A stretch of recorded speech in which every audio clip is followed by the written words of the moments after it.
చూద్దాం. పశ్చిమ గోదావరి జిల్లా కాళ్ల మండలం కోపల్లె గ్రామంలో దశాబ్దాలుగా ఉన్న వంతెన సమస్యకు ఎట్టకేలకు పరిష్కారం లభించింది. బ్రిటిష్ కాలం నాటి పాత వంతెన స్థానంలో నిర్మించిన 4 లైన్ల నూతన వంతెనను డిప్యూటీ స్పీకర్ ఉండి ఎమ్మెల్యే రఘురామకృష్ణరాజు జిల్లా కలెక్టర్ నాగరాణితో కలిసి ప్రారంభించారు.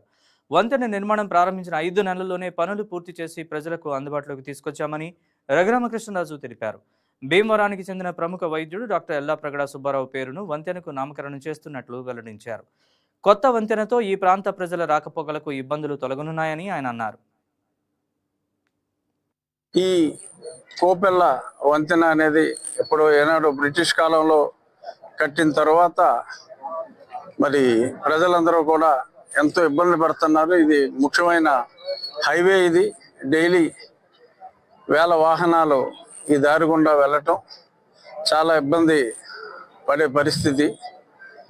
సో దీనికి మరి దేనికైనా మరి టైం రావాలంటారేమో.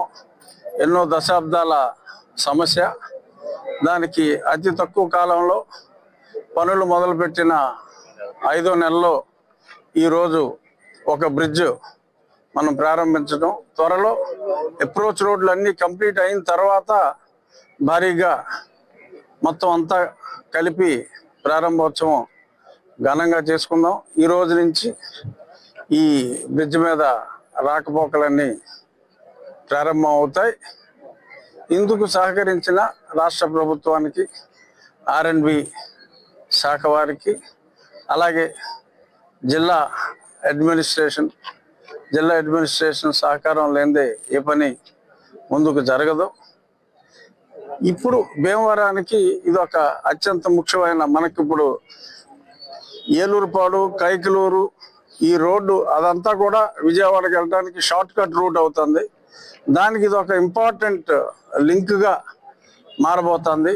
మనం ఇప్పుడు రెడీ అయిన ఈ 4 లేన్ బ్రిడ్జ్. సో రాబోయే రోజుల్లో ఈ రోడ్డు కంటిన్యూస్గా విజయవాడ వెళ్ళటానికి ఇదొక ఇంపార్టెంట్ బాటిల్ నెక్ని మనం తీసివేయగలిగాం. దానికి నాకు చాలా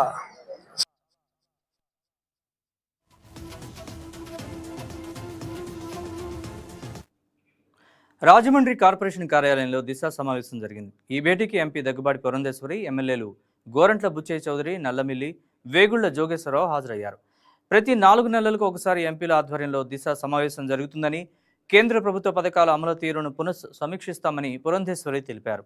సెప్టెంబర్ నుంచి రాజమండ్రిలో గోదావరి పుష్కరాల పనులు ప్రారంభమవుతాయన్న పురంధేశ్వరి వచ్చే ఏడాది మార్చి నాటికి పుష్కరాల పనులు పూర్తి చేసేలా ప్రణాళికలు రూపొందిస్తున్నట్లు చెప్పారు. అలాగే 840 కోట్ల రూపాయలతో బుట్టాయిగూడెం కొవ్వూరు జాతీయ రహదారిని కేంద్ర మంత్రి నితిన్ గడ్కరీ మంజూరు చేశారని గుర్తు చేశారు.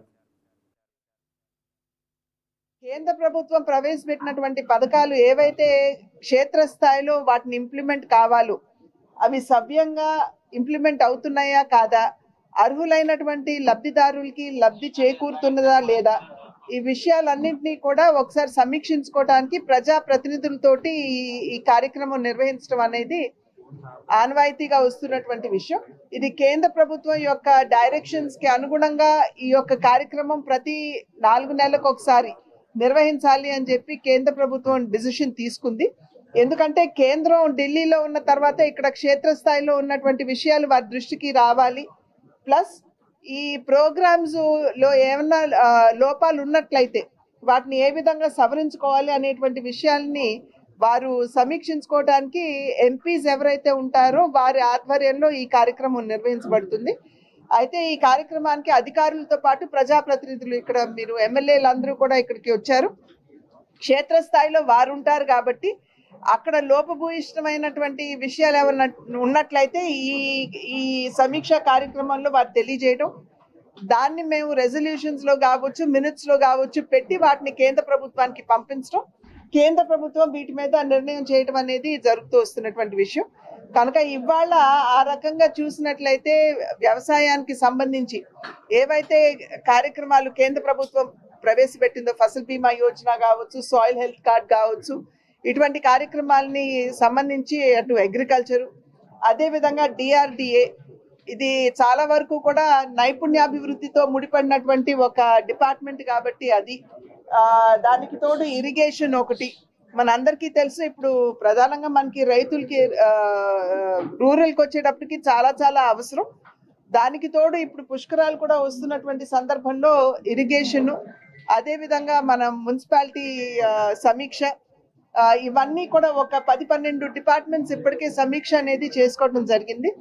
దీనిలో మనకి ఇన్సూరెన్స్, క్రాప్ ఇన్సూరెన్స్కి వచ్చేటప్పటికి మనకి ఎట్లాగో మనకి పొగాకుకి నిజంగా there is no crop insurance అంటూ ఏమి లేదు. ఇది వరకు ఆల్రెడీ నేను ప్రతిపాదన పెట్టున్నాను నేను. సో దాన్ని మళ్ళీ ఒకసారి ఈ సమీక్షలో మళ్ళీ ఒక్కసారి దాన్ని పునరుద్ఘాటించడం జరిగింది. ఖచ్చితంగా ఇది ఉండాలి అనేటువంటి విషయం. సో దీన్ని బట్టి ఇప్పుడు మినిట్స్ ఏవైతే వస్తాయో వాటిని త్వరలోనే మేము కేంద్రానికి పంపించడం.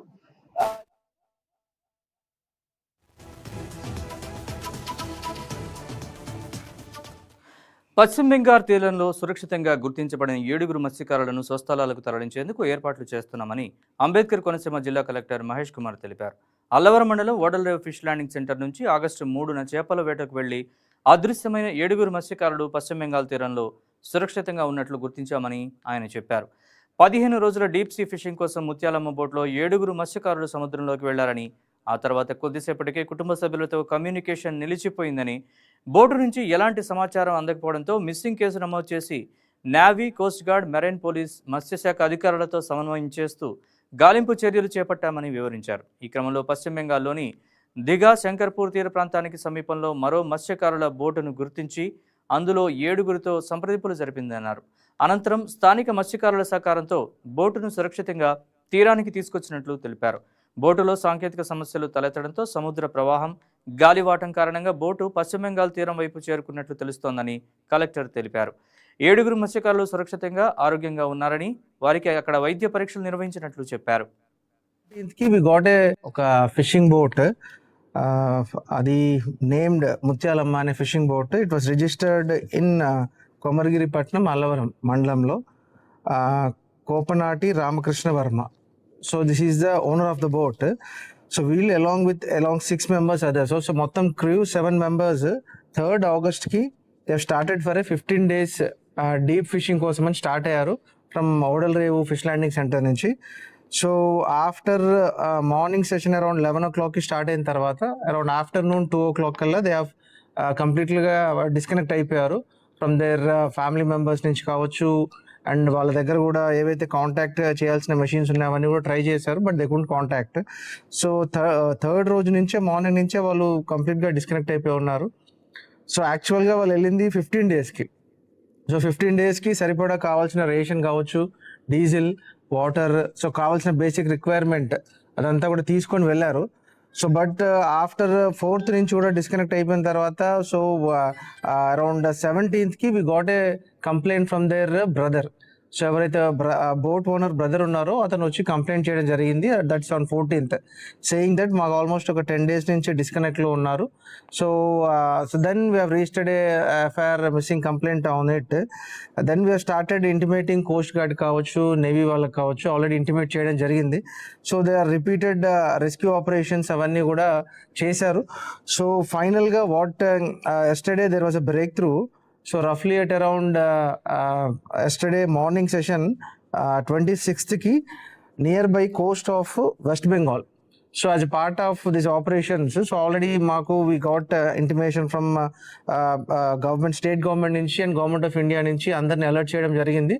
So Navy along with Coast Guard తో పాటు వెస్ట్ బెంగాల్ అండ్ మనకి మయన్మార్ నుంచి కూడా అక్కడ ఉన్న టోటల్ బార్డర్ సెక్యూరిటీ పోలీస్ కావచ్చు, అక్కడ ఉన్న ఇంటర్నేషనల్ బార్డర్స్ ఎక్కడెక్కడైతే ఉన్నాయో మయన్మార్తో పాటు బంగ్లాదేశ్లో, సో ఆల్ ఈ కన్సర్న్ మనకి బే ఆఫ్ బెంగాల్ సరౌండింగ్ స్టేట్స్తో పాటు కంట్రీస్ వాళ్ళ యొక్క పోలీస్ మెన్ కూడా అందరికి కూడా లుకౌట్ నోటీసెస్ ఇచ్చి వాళ్ళకి ఇంటిమేట్ చేయడం జరిగింది. So as a part of that yesterday at around 11 AM Arabinda Barman అనే ఒక fishermen boat, they are actually venturing in to the sea. So వాళ్ళు ఫిషింగ్ కోసం అని వెళ్తున్నారు వాళ్ళ యొక్క దిఘా పోర్ట్ నుంచి శంకర్పూర్ ఫిషింగ్ హార్బర్. సో అక్కడి నుంచి వెళ్ళి అతను వీళ్ళని ఐడెంటిఫై చేశారు, వాళ్ళతో కాంటాక్ట్ చేశారు. దెన్ వాళ్ళతో మాట్లాడిన తర్వాత వీళ్ళు దే ఆర్ ఇన్ బోట్, వాళ్ళ యొక్క గేర్ బాక్స్ కావచ్చు, వాళ్ళ యొక్క ఇంజిన్ కొంచెం రిపేర్లో ఉంది. సో డ్రిఫ్ట్ అవుతూ వాళ్ళు they reached around west Bengal. So అక్కడ ఉన్న బోట్మెన్ వాళ్ళు వీళ్ళని ఐడెంటిఫై చేసి దెన్ వీళ్ళని రెస్క్యూ చేసి, so almost it took around 10 hours for them.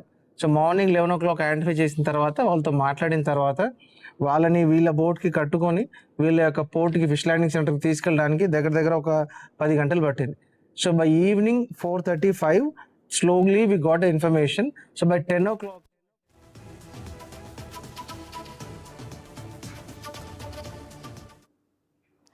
మూడు దశాబ్దాలుగా రైతులు ఎదురుచూస్తున్న వెలిగొండ ప్రాజెక్టు కళ సాకారం అవుతున్న వేళ ఎర్రగొండపాలెంలో సంబరాలు అంబరాన్ని అంటాయి. వెలిగొండ జలాలు అందుబాటులోకి రానుండటంతో టీడీపీ శ్రేణులు రైతులు భారీ ట్రాక్టర్ ర్యాలీ నిర్వహించారు. నియోజకవర్గ టీడీపీ ఇన్ఛార్జ్ గూడూరు ఎరిక్షన్ బాబు ఆధ్వర్యంలో ఎర్రగొండపాలెం టీడీపీ కార్యాలయం నుంచి పుల్లల చెరువు రోడ్డు వరకు భారీగా ట్రాక్టర్లతో ర్యాలీ చేపట్టారు. దీంతో పట్టణంలో పండగ వాతావరణం నెలకొంది. ముఖ్యమంత్రి చంద్రబాబు చేతుల మీదుగా వెలిగొండ ప్రాజెక్టు నీటిని విడుదల చేసి జాతికి అంకితం చేయనున్న సందర్భంగా ఈ ర్యాలీ నిర్వహించినట్లు టీడీపీ నాయకులు తెలిపారు. వెలిగొండ జలాలు అందుబాటులోకి వస్తే పొలాలు సస్యశ్యామలవుతాయని, సాగు విస్తీర్ణం పెరిగి రైతుల జీవితాల్లో ఆర్థిక వెలుగులు నిండుతాయని ఆశాభావం వ్యక్తం చేశారు.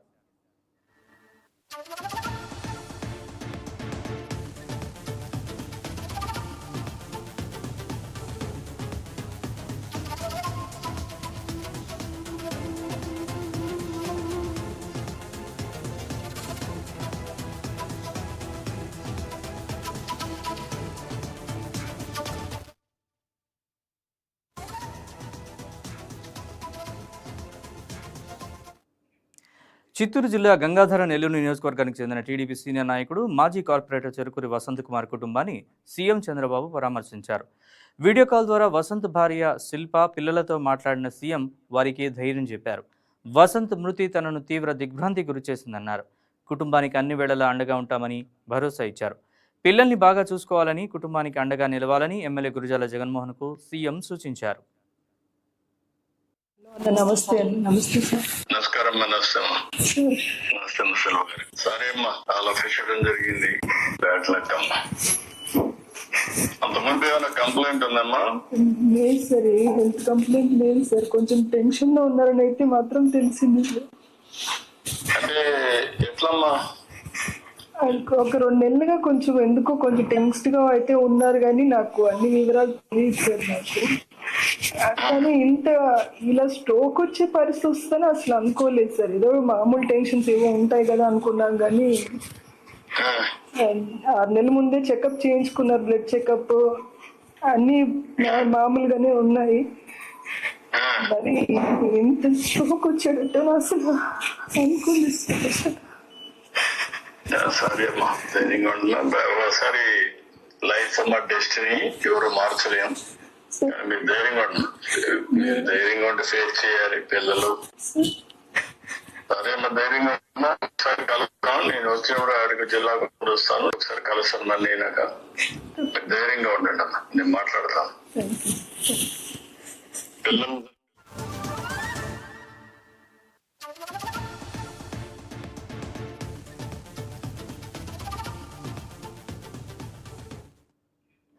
విదేశాల్లో ఉన్నత విద్యను అభ్యసిస్తున్న, ఉద్యోగాలు చేస్తున్న తెలుగు విద్యార్థులు ఎదుర్కొంటున్న పరిస్థితులపై అడ్వకేట్ శ్రీనివాసరావు కవటి ఆందోళన వ్యక్తం చేశారు. ఇటీవలి కాలంలో విదేశాల్లో తెలుగు విద్యార్థుల మృతుల సంఖ్య పెరుగుతూ ఉండడం, అనుమానాస్పద మరణాలు చోటు చేసుకోవడం ఆందోళన కలిగించే అంశమని అన్నారు. మాదక ద్రవ్యాలకు బానిస కావడం, మద్యం సేవించడం వంటి అలవాట్లు కొంతమంది విద్యార్థుల ప్రాణాల మీదకు తెస్తున్నాయని ఆవేదన వ్యక్తం చేశారు. విదేశాలకు వెళ్లి చదువుకుంటున్న లేదా పనిచేస్తున్న తెలుగు విద్యార్థులు తమ భద్రత విషయంలో మరింత అప్రమత్తంగా ఉండాలంటున్న అడ్వకేట్ శ్రీనివాసరావు కవటితో మా విజయవాడ బ్యూరో ప్రతినిధి బిందు ఫేస్ టు ఫేస్.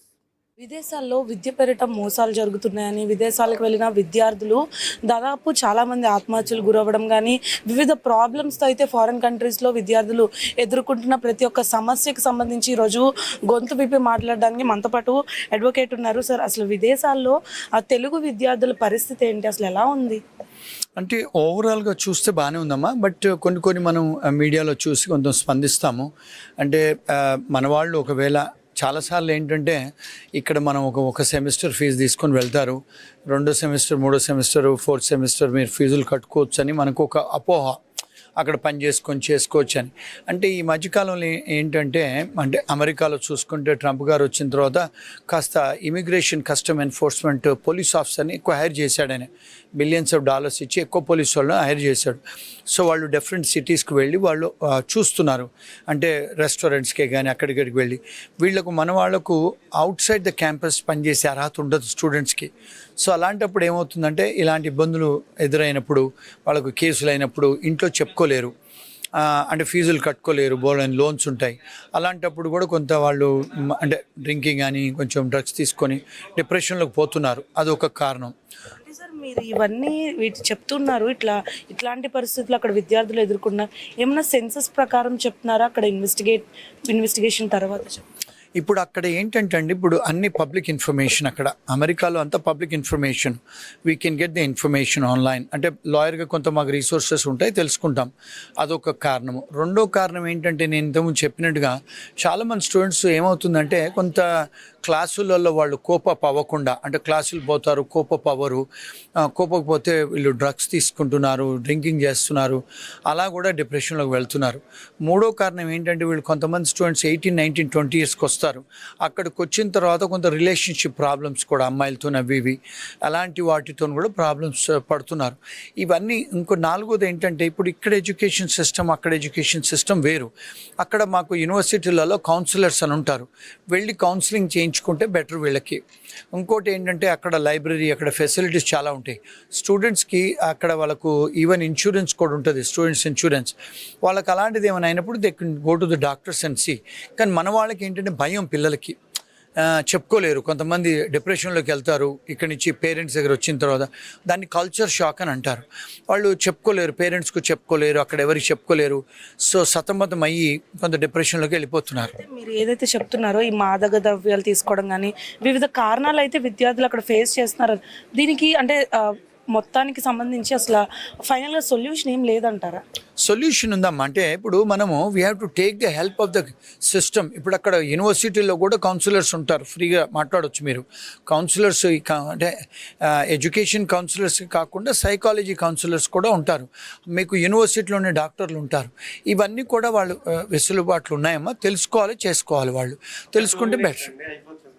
అది సార్ రీసెంట్గా చూస్తే చాలా వరకు ఆత్మహత్యలు కూడా తెలుగు విద్యార్థులే ఆత్మహత్య అని ప్రతి ఒక్క పేపర్లో కూడా మనకు కనిపిస్తుంది. రోజుకి ఒక్క వార్త వస్తుంది. అంటే ఫారిన్ కంట్రీస్లో ఏం జరుగుతుందని తెలుగు విద్యార్థులకి అంటే ఇప్పుడు నేను చెప్పినట్టుగా వీళ్ళకి ఏంటంటే లాంగ్వేజ్ ఒకటి బ్యారియరు.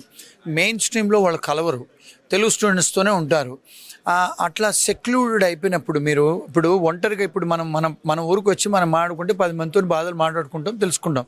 మీరు అక్కడ దేశంలో సెక్లూడెడ్గా ఉంటారు కదా, మీకు ఫ్రెండ్స్ ఉండరు, అక్కడ లోకల్ వాళ్ళు మీతో ఉండరు, మన తెలుగు వాళ్ళు కూడా ఉండరు అక్కడ.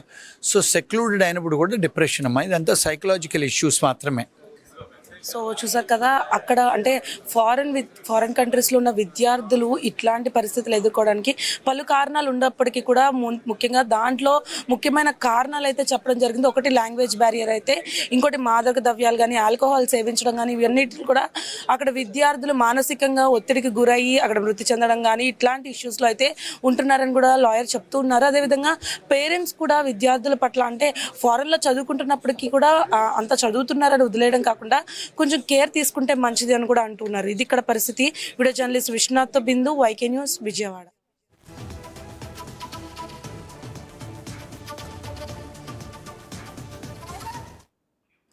కడప జిల్లా ప్రొద్దుటూరులో అగ్రిగోల్డ్ భూముల అక్రమ రిజిస్ట్రేషన్ వ్యవహారం కలకలం రేపుతోంది. అటాచ్మెంట్లో ఉన్న అగ్రిగోల్డ్ ఆస్తుల్ని నకిలీ పత్రాలతో రిజిస్ట్రేషన్ చేసిన వ్యవహారంపై సిఐడి విచారణ చేపట్టింది. తిరుపతి సిఐడి అధికారులు ప్రొద్దుటూరు సబ్ రిజిస్ట్రార్, తహసీల్దార్ కార్యాలయాల్లో వారం రోజులుగా రికార్డులను పరిశీలించారు. ప్రొద్దుటూరు మండలం పెద్దచెట్టిపల్లిలోని 1.70 ఎకరాల అగ్రిగోల్డ్ ఆస్తిని చట్టబద్ధంగా రిజిస్ట్రేషన్ చేయడం లేదా బదలాయించడం సాధ్యం కాదని రికార్డుల పరిశీలనలో తేలినట్లు అధికారులు తెలిపారు. అయినప్పటికీ 2020లో 57.60 లక్షలకు రిజిస్ట్రేషన్ జరిగినట్లు గుర్తించారు. అగ్రిగోల్డ్ బోర్డు తీర్మానం లెటర్ హెడ్ని నకిలీగా సృష్టించి కంపెనీ ఎండీ సంతకాన్ని ఫోర్జరీ చేసి నకిలీ పత్రాలు అసలైనవిగా చూపించి రిజిస్ట్రేషన్కు ఉపయోగించినట్లు సిఐడి అధికారులు గుర్తించారు. దీంతో సిఐడి ఫిర్యాదు మేరకు ప్రొద్దుటూరు రూరల్ పోలీసులు సబ్ రిజిస్ట్రార్, డాక్యుమెంట్ రైటర్, వైసీపీకి చెందిన ఓ వార్డ్ ఇన్ఛార్జితో పాటు మొత్తం 9 మందిపై ఐపీసీ 467, 468, 471, 420 సెక్షన్ల కింద కేసు నమోదు చేశారు. ఈ వ్యవహారం వెనుకున్న అసలు సూత్రధారులు ఎవరన్నది తేల్చేందుకు పోలీసులు దర్యాప్తు కొనసాగిస్తున్నారు.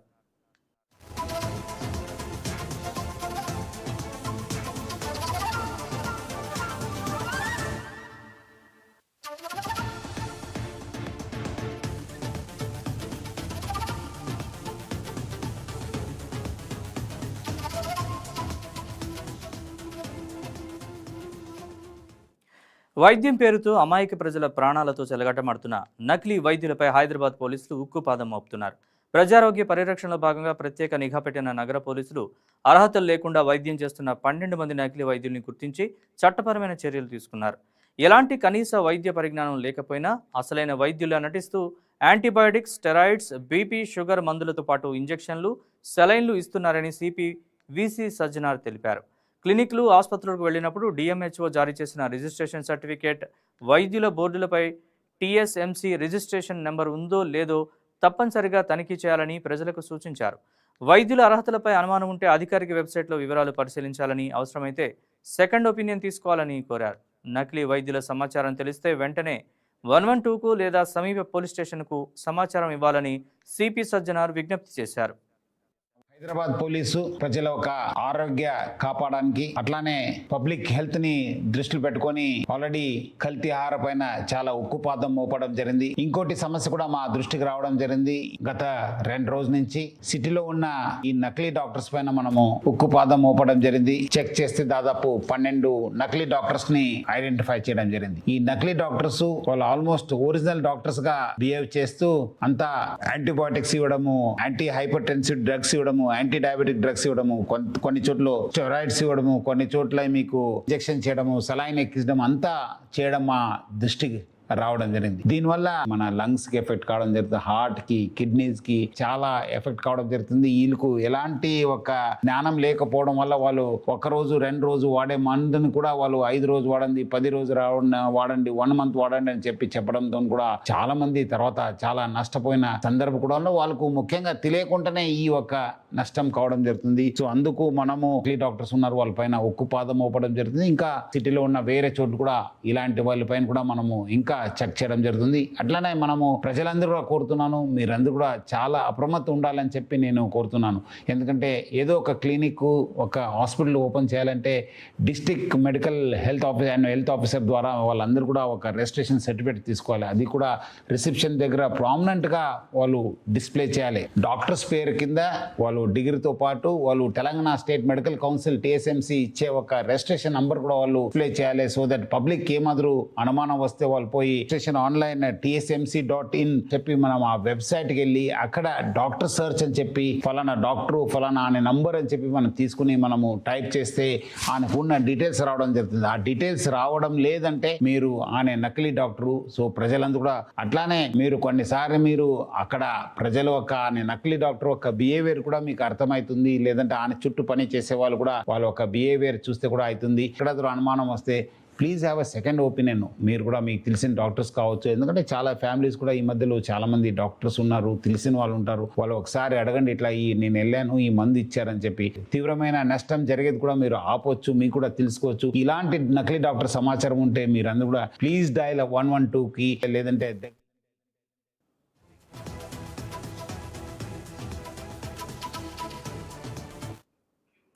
తీర్థయాత్ర కోసం నేపాల్ వెళ్లిన తెలుగు రాష్ట్రాలకు చెందిన భక్తులు పెను ప్రమాదం నుంచి త్రుటిలో తప్పించుకున్నారు. విశాఖకు చెందిన భక్తులతో పాటు భీమిలి జడ్పీటీసీ సభ్యుడు, విశాఖ డిఎల్డిఏ చైర్మన్ వెంకటప్పుడు ఉన్న యాత్రికుల బృందం వరద ప్రమాదం నుంచి సురక్షితంగా బయటపడింది. షైనింగ్ ట్రావెల్స్ ద్వారా యాత్రకు వెళ్లిన ఈ బృందం వరుసగా ఎదురైన పరిణామాల కారణంగానే దైవానుగ్రహంతో ప్రాణాపాయం తప్పిందని తెలిపింది. చైనా వీసా 3 రోజులు ఆలస్యం కావడంతో కాఠ్మండూలోనే ఉండాల్సి వచ్చిందని, ఒకవేళ వీసా ముందే వచ్చి ఉంటే ప్రమాద సమయంలో చైనా ఎంబసీ సమీపంలో ఉండేవాళ్లమని చెప్పారు. అనంతరం కాఠ్మండూ నుంచి ప్రయాణం ప్రారంభించి సుమారు 80 కిలోమీటర్లు వెళ్లిన తర్వాత మరో 80 కిలోమీటర్లు ప్రయాణించాల్సి ఉండగా వారి కళ్ల ముందే భారీ వరద వచ్చి డ్యాం తెగిపోయిందని తెలిపారు. ప్రమాదాన్ని ముందుగానే గుర్తించిన వాహన డ్రైవర్ సమయస్ఫూర్తితో వాహనాన్ని వెంటనే సురక్షిత ప్రాంతానికి తరలించడంతో పెను ప్రమాదం తప్పిందని యాత్రికులు వెల్లడించారు. షైనింగ్ ట్రావెల్స్ ద్వారా యాత్రకు రావడం జరిగిందండి. 3 రోజులు వీసా రావడం లేట్ అవడం వల్ల ఇక్కడ కాఠ్మండూలోనే ఉండిపోవడం జరిగింది. మా అదృష్టం ఏంటంటే ముందు రోజు వీసా వచ్చి ఉంటే ఏదైతే చైనా ఎంబసీ ఉందో అక్కడ ఉండేవారు అదే టైంకి. దేవుడు ఈ రకంగా తప్పించాడని మేము భావిస్తూ ఉన్నాము. అలాగనే ఉదయం లేచి ఇక్కడి నుంచి 3 గంటలు ప్రయాణం చేసి 80 కిలోమీటర్లు వెళ్ళాం. ఇంకొక 80 కిలోమీటర్ల దూరంలో ఉంది అనగా మా ముందే చూస్తుండగానే ఆ డామ్ తెగిపోవడం, మా డ్రైవరు చాలా చక్కగా సేఫ్ ప్లేస్కి తీసుకెళ్ళిపోవడం అనేది చక్కచక్క జరిగిపోయాయి. ఇదంతా మనం అనుకుంటాం కానీ భగవంతుడి యొక్క లీలలు ఇవన్నీ. మన చేతిలో ఏం లేదు, మనకు రాసి పెట్టుకుంటే ఎక్కడున్నా తప్పదు అని నమ్మి మేము ఎంత దూరం వచ్చాము. శివుడు ఎంతవరకు తీసుకెళ్తే అంతవరకు మేము వెళ్ళడానికి సిద్ధంగా ఉన్నాం. అదేవిధంగా మేమంతా చాలా హ్యాపీగా ఉన్నామని కూడా తెలియజేస్తాం.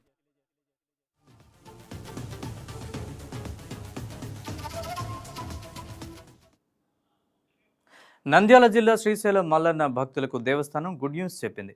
పెరుగుతున్న భక్తుల రద్దీకి అనుగుణంగా దర్శన విధానంలో కీలకమైన మార్పులను తీసుకొచ్చింది.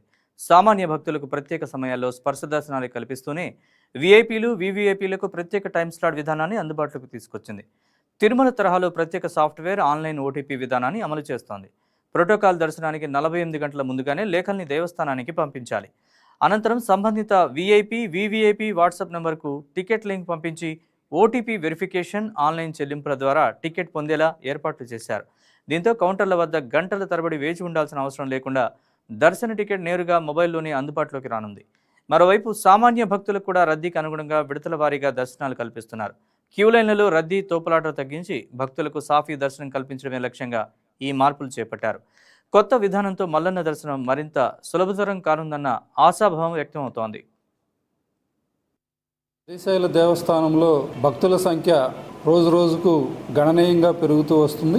అదేవిధంగా శని, ఆది, సోమవారాల్లో అటు ఆంధ్ర, తెలంగాణ, కర్ణాటక, మహారాష్ట్ర నుండి వచ్చేటువంటి సాధారణ భక్తులతో పాటు గౌరవనీయులు భారత ప్రధానమంత్రి వర్యులు శ్రీ నరేంద్ర మోడీ గారు గత సంవత్సరం అక్టోబర్ 16వ తారీఖున వచ్చి వెళ్ళినప్పటి నుంచి మనకు ఉత్తరాది రాష్ట్రాల నుంచి, అదేవిధంగా ఈశాన్య రాష్ట్రాల నుంచి కూడా భక్తుల సంఖ్య గణనీయంగా పెరుగుతూ వచ్చింది. వీటన్నిటిని దృష్టిలో పెట్టుకొని అదేవిధంగా దేవస్థానాన్ని సందర్శించడానికి, స్వామి అమ్మవార్లను సందర్శించుకోవడానికి వచ్చేటువంటి విఐపీలు వారి తాలూకు రిఫరల్స్, వారి యొక్క ముందస్తు లెటర్లు 48 గంటల లోపు ఇవ్వవలసిందిగా ఇప్పటికే పలుమార్లు అభ్యర్థించడం జరిగింది. తద్వారా తిరుమల తరహాలో దేవస్థానం కూడా మన వెబ్సైట్లో మార్పులు చేయటం, అదేవిధంగా సాఫ్ట్వేర్లో అవసరమైనటువంటి మార్పులు చేయటం ద్వారా వారు ఇచ్చినటువంటి లెటర్లు, మన దగ్గర ఉన్నటువంటి సమయాభావ పరిస్థితుల్ని బేరీజ్ వేసుకొని మంగళ, బుధ, గురు, శుక్ర,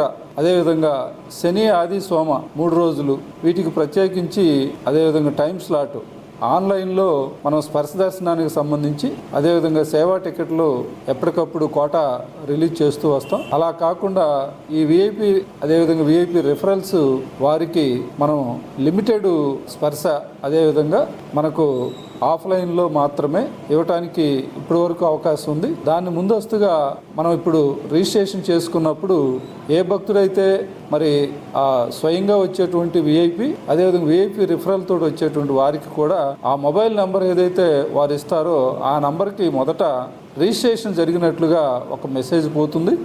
తదుపరి మనం వారు అడిగినటువంటి స్పర్శ కానీ లేదా ఇతరత్ర ఏదైతే దర్శనానికి సంబంధించినటువంటి అందుబాటులో ఉంటాయో వాటి యొక్క సమయం పాలన బట్టి స్లాట్ టైమింగ్ కూడా మెన్షన్ చేయటం ద్వారా మనం ఎప్పుడైతే అప్డేట్ చేసేసి అప్రూవ్ చేస్తామో వారికి మనకు లింక్ ఒకటి షేర్ అవుతుంది దేవస్థానానికి సంబంధించినటువంటి. మనం ఇప్పుడు ఏదైతే ఆ స్పర్శ దర్శనానికి సంబంధించి 500 రూపాయలు మొత్తం ఉన్నదో దాన్ని వారంతటా వారే మరి ఆన్లైన్లో పేమెంట్ చేసుకోవడం ద్వారా టికెట్స్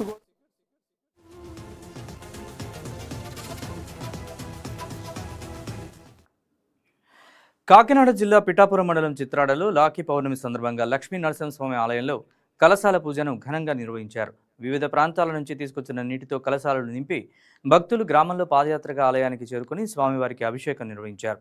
2019 నుంచి పౌర్ణమి సేవలు, సహస్ర దీపాలంకరణ కార్యక్రమాలు నిర్వహిస్తున్నట్లు చెప్పారు. ప్రతిరోజు తెల్లవారుజామున స్వామివారికి అభిషేకం జరుగుతుందని, మాఘ శుద్ధ దశమి రోజున స్వామివారి కళ్యాణాన్ని ఘనంగా నిర్వహిస్తామని వెల్లడించారు. రాఖీ పౌర్ణమి సందర్భంగా జరిగిన కలశాల పూజలో మహిళలు, భక్తులు పెద్ద సంఖ్యలో పాల్గొని స్వామివారిని దర్శించుకున్నారు. 9 శుక్రవారాలు స్వామివారిని దర్శించుకుంటే కోరికలు తీరుతాయని భక్తులు విశ్వసిస్తారు. లక్ష్మీ నరసింహస్వామి దగ్గరికి 9 శుక్రవారం వారి యొక్క కోరికలన్నీ నెరవేరడం జరుగుతూ ఉంది. విశేషంగా ఇక్కడ రాఖీ పౌర్ణమి రోజున స్వామివారికి కలశాల పూజ చేయడం జరుగుతుంది. చాలా గ్రామాల నుండి భక్తులందరూ వచ్చి కలశాలతో నీటిని తెచ్చి స్వామివారికి అభిషేకించి అనంతరం స్వామివారితో నారాయణ తీర్థంలో స్నానవాచరించి అన్నాతమ్ములకి అందరికీ కూడా రాఖీలు పెట్టుకుని అనంతరం అన్న సమారాధన కార్యక్రమం భారీ ఎత్తున జరపబడుతుంది. ఈ స్థలం యొక్క విశేషం ఏంటంటే సాక్షాత్తు శ్రీపాదుల వారే ఆయన ఇక్కడికి రావడం జరిగింది. అనేకమైన చిత్రాలు చేశారు కాబట్టి ఇక్కడ చిత్రవాడ అనే గ్రామం ఏర్పడుతుందని అప్పుడే చెప్పడం జరిగింది. అనంతరం స్వామివారికి శ్రీ లక్ష్మీ నరసింహ స్వామివారు స్వామివారిలో ఐక్యమవడం జరిగింది. ఆ విధంగా ఏర్పడిన కోనేరే నేటి నారాయణ తీర్థం. దీనిలో 3 నదులు కలుస్తాయి. 1 గోదావరి, 2 ఏలేరు, 3 కైవలి అనేది ఈ విశేషమైన ఈ కోనేరులో స్నానం ఆచరించిన అనేకమైన కర్మలన్నీ తొలగిపోవడం జరుగుతూ ఉంది. వేలాదిగా ప్రతి శుక్రవారం కూడా వేలాదిగా జనం రావడం జరుగుతుంది. వారందరూ కూడా సంతోషంగా వెళ్ళడం జరుగుతుంది. అలా అయిందండి. అప్పుడు స్వామివారి 16 సంవత్సరాల క్రితం నాకు కళ్ళలో కనిపించి నారాయణ దత్త స్వామి అని నాకు స్వామివారు కనిపించి ఇక్కడ దేవాలయం నిర్మించమని చెప్పడం జరిగింది. అది నేటికి పరిపక్వమైంది. విశేషంగా ప్రతి పౌర్ణానికి కూడా పీఠికాపురి క్షేత్ర పరిక్రమ అనేది జరుగుతూ ఉంటుందండి. అంటే పిఠాపురం అంతా కూడా స్వామివారి రథం మీద ఊరేగుతూ వచ్చి తర్వాత ఇక్కడికి వస్తారండి. సాయంకాలం సహస్ర దీపాలంకరణ సేవ, తర్వాత హోమము, తర్వాత ఉయ్యాల సేవ కూడా చేయడం జరుగుతూ ఉందండి. కాబట్టి మరీ ముఖ్యంగా ఇక్కడ కోటి దీపోత్సవ కార్యక్రమం జరుగుతుంది. వైకుంఠ ఏకాదశి వరకు అంటే దశలో వచ్చే శుక్రవారం నుంచి వైకుంఠ ఏకాదశి వరకు కూడా కోటి దీపోత్సవ కార్యక్రమం జరుగుతూ ఉందండి. వైకుంఠ ఏకాదశి రోజుని స్వామివారిని పల్లకి ఉత్సవం జరుగుతుంది. ఆ రోజే భారీ ఎత్తున అన్న సమారాధన జరుగుతుంది. సాయంకాలం తెప్పోత్సవ కార్యక్రమం కూడా జరుగుతూ ఉందండి. మరీ ముఖ్యంగా స్వామివారి యొక్క కళ్యాణం అంతర్వేది లక్ష్మీ నరసింహస్వామి వారి యొక్క కళ్యాణం రోజున మధ్యాహ్నం ఇక్కడ స్వామివారి కళ్యాణం జరుగుతుంది. ఆ రోజును వేలాదిగా జనం వచ్చి స్వామివారిని దర్శించుకోవడం జరుగుతూ ఉంది. ముఖ్యంగా ఇక్కడ చెప్పదగింది ఏంటంటే కోరిన కోరికలు వెంటనే నెరవేరుతాయి. 9 శుక్రవారాలు 9 ప్రదక్షిణలతో వేలాదిగా వచ్చి జనం తన కోరికలన్నీ నెరవేర్చుకుంటారు.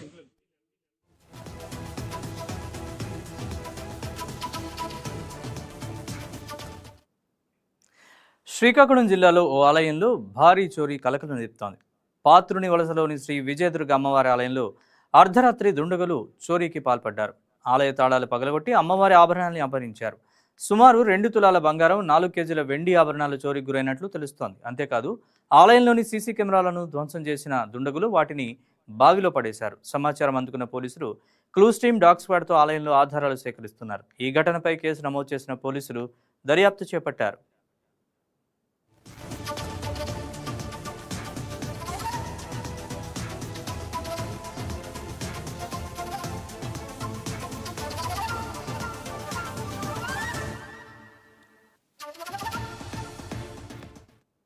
కాకినాడ జిల్లా పిఠాపురం నియోజకవర్గం ఉప్పాడ, కొత్తపల్లి పరిసరాల్లో వరుస దొంగతనాలకు పాల్పడుతున్న పాత నేరస్తుని పోలీసులు అరెస్ట్ చేశారు.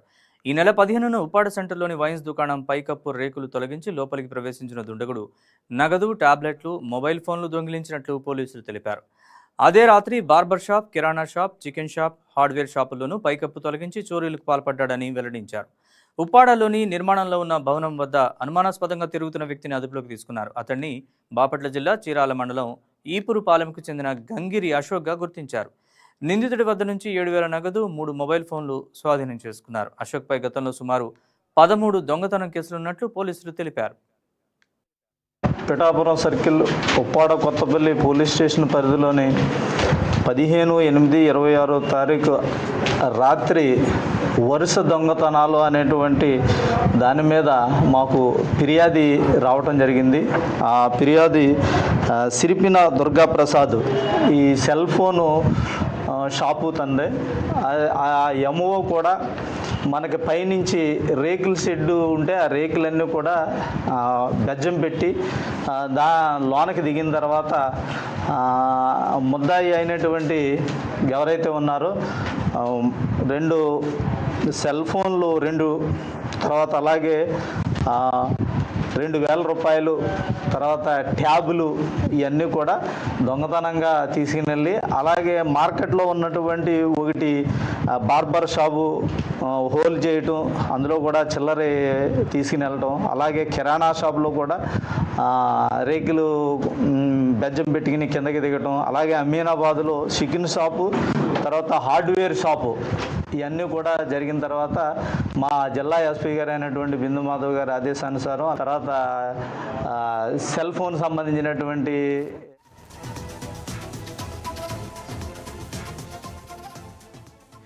ఇవి వాటి రీజనల్ రౌండప్ విశేషాలు. అప్డేట్స్ కోసం చూస్తూనే ఉండండి YK TV.